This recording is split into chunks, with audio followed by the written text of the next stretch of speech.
Well, you guys, so sorry that the audio went out. But if you guys want to talk to me, the number one, my microphones died on me. Oh, stupid thing. So these are the Rode wireless goes that always go on me. But yes, the interest rates went up again today. We are getting pounded left, right, and center by these interest rates. It's going to continue to hurt people, unfortunately, for a long, long time. So how are we going to get through this? This is going to be a tough time. We don't know how to get through it. The only reason is that you have to hang on with your fingernails to try to get through this because it's going to be a rough amount of time.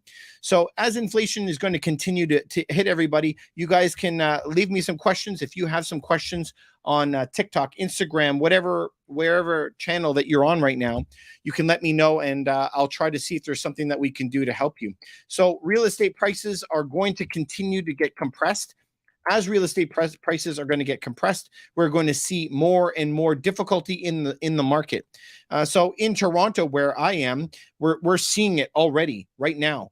And so as it is coming, remember that the numbers that you're seeing in the real estate market, who cares about the real estate market actually coming out with more information this week about June numbers? That is looking in the rear view mirror. You need to be working with a realtor who actually knows what is going on in the market, because man alive, people are going to get smooshed coming up these times, man. I mean, they're going to get smashed. Hey, Tony, how are you? Good to see you.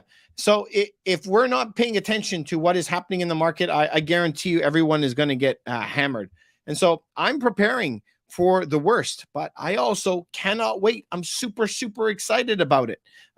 If people can actually take the time to prepare themselves, we're going to be able to buy houses for really, really good deals. I can't wait for it. We can also look at some Toronto properties, and you can let me know if there's a property that you want me to look up. I'm happy to help you. Let's take a look at some of the properties. And if you have any questions, I mean, that's what I'm here for. Okay, let's share my screen with you guys, and let's take a look at some of the properties in Toronto, see where we're heading. Sound good? All right, so let's take a look here. Let's flip the screen for you guys. All right. So the Toronto market, this is going to be looking at condos and townhomes and everything all over the place, but it's very, very dizzying to look at what the prices have done in the past 12 months, because prices have just completely recovered, which is ridiculous if you think about it. But over the past 2 years, we actually have had a significant loss from 1.3 million down to 1.1. That's a big loss in property prices. But what we have to do is to be able to figure out how that we can actually figure out what our goals are right now. And so what you got to do is be able to figure out whatever government that you're in, whatever country that you're in. If you're in the Philippines, or if you're in Canada or the United States, you got to figure out what the M2 money supply is. You have to find out what your GDP growth is, what your government spending is, your supply chain, your tech, and your DXY, and your taxes. In Canada, we're facing ridiculous amounts, like 12% money supply. GDP growth is about 1% right now. I think it's 1.5 actually. So let's correct that. Negative 1.5. Government spending is up way higher than that. So we're at about 5 there. Supply chain pressures right now around 4. Technology this coming year should be around -3. On the DXY, we're at about a 0 right now. Maybe even a +1. And our taxes up about 2. So our total nominal inflation, our goals are to be able to beat 19.5. If you are not going to be beating that 19.5, guys, we're going to be in big, big trouble.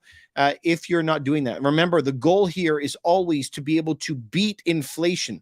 And we've got to increase our purchasing power, not currency units. Remember that if we were on a desert island somewhere and we had a bag of gold, it wouldn't mean anything if we had no food and no housing and no nothing, right? We would be screwed. So we have to find ways to create value for people. And this is what we want to do here. So we're going to be facing a lot of pressure. The policy rate is going to be at 5% for Canada right now. but that means prime rate is at 7.25. So when you're going to go get a mortgage right now and you're going to see a 7 on your mortgage rate, then you have to qualify for a risk premium on top of that, maybe 1%. That will put you maybe in the mid 7s. And then you have to qualify at 2% higher than that at 9.5%. So if you think for a second that homes sitting at $1.1 million right now and people qualifying at 9.5%, you are dreaming to me that those numbers will be sticking around. And so those rates are biting on people, and we're already seeing it turn, and we're going to be seeing testing these lows again in not too long. Anyway, the reason why we do this is we want to help you guys and prevent you guys from running into the same trouble that we run into all the time. So anyway, guys, I wish you the very best. I can see you guys don't have a lot of questions. It's late at night anyway, so I don't expect it. But if you do have any questions, you can always send them to me. What we specialize in is selling properties in Toronto. You can always go to sellhigher.ca or to Rough Team Realty. Either one of those websites is fine. And you can go there, ask some questions, and I'll be able to help you out. Anyway, I wish you guys the very best. Hope you have a fantastic night.